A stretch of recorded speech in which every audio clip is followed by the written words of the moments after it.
Le syndrome de Gilles de la Tourette est un trouble d'origine neurologique qui va se définir par la présence de plusieurs tics moteurs et d'au moins un tic sonore pendant plus d'1 an. Alors un tic, c'est un mouvement, une vocalisation qui va être involontaire, soudain et récurrent. Bien souvent, le tic est précédé d'une sensation d'inconfort, un peu comme si la personne avait besoin de faire ce tic pour évacuer une tension.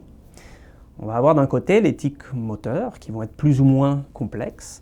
Alors un tic moteur simple, ça va être un ensemble de mouvements brusques comme le clignement des yeux, des saccades de la tête, des mouvements des épaules.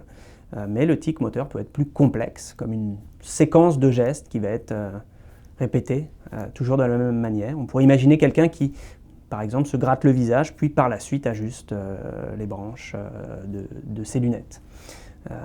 On rencontre aussi parfois ce qu'on appelle l'échopraxie, ça va être des personnes qui vont imiter les gestes de quelqu'un d'autre de façon involontaire.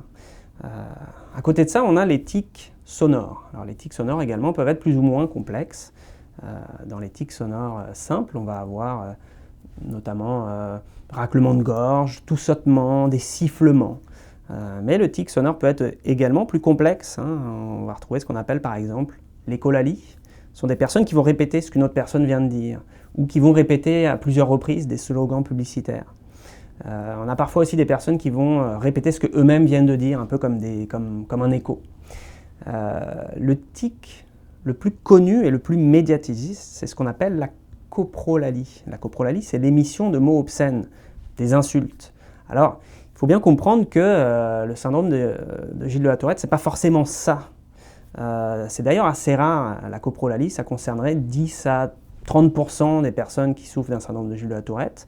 Et ce serait aussi la plupart du temps un tic qui serait transitoire, c'est-à-dire qu'il est présent à un moment donné et puis il va disparaître par la suite.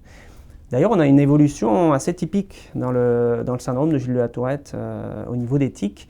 On va voir apparaître les premiers tics vers l'âge de 4 à 6 ans, puis petit à petit les tics vont s'intensifier, vont apparaître, disparaître jusqu'à atteindre un pic de sévérité aux alentours de l'âge de 10-12 ans.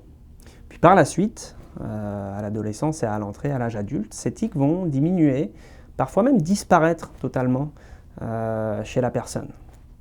Lorsqu'on a un doute concernant l'existence d'un tic chez un enfant en tant que parent, il peut être intéressant de tenir un journal des tics.